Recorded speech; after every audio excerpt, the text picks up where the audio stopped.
In his book, Think and Grow Rich, Napoleon Hill tells the true story about a man that decides to go out to Colorado to mine gold in the early 1900s. This man goes to Colorado, he stakes his claim, and he starts mining it. And he discovers a vein of gold. He immediately brings in a engineer to look the mine over and examine the find. And the engineer tells him, to his delight, that he has probably discovered the richest vein of gold in Colorado up to that time. Armed with this information, the man goes back home and he begins to borrow money so that he can buy good mining equipment so that he can work his claim properly. Once he raises his money, promising to pay everybody back, he goes to Colorado, reopens his mine, and begins digging. He and his partner are delighted. They come up with ore cart after ore cart of rich gold. One day, they look at their gold, and they begin to calculate their expenses, and they come to the conclusion that with just one more ore cart full of gold, they will be able to pay off their debts, and then from that point on, everything they earn from their mining activities will be pure profit, making them wealthy beyond their wildest dreams. But what happens is that suddenly, before they can get that last ore cart full of gold, the vein runs out.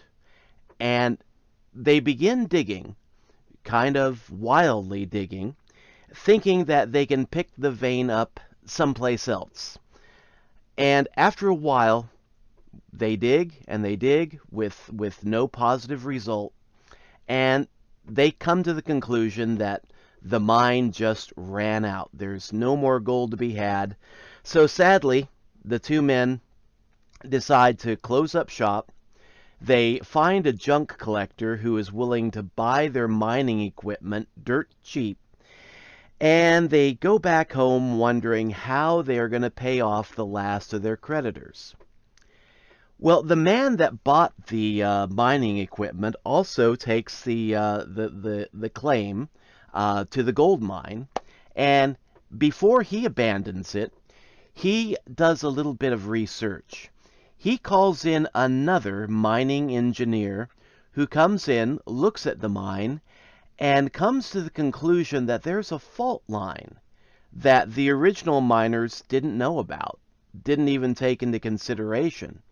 And he does some studies, and he then tells the junk man that if he mines about 3 feet away from where the original owners gave up, he will probably pick up that vein of gold and become wealthy. The junk collector does as the mining engineer instructs him. He digs 3 feet in the right direction and picks up that same vein of gold. He becomes wealthy beyond his wildest dreams because of his persistence. He didn't give up like the other people did, just 3 feet away from gold. And that's the thought I'd like to leave you with today. Whatever your activity is, whatever you're building, whatever you're mining, don't give up just 3 feet away from pay dirt. This is Ralph signing out.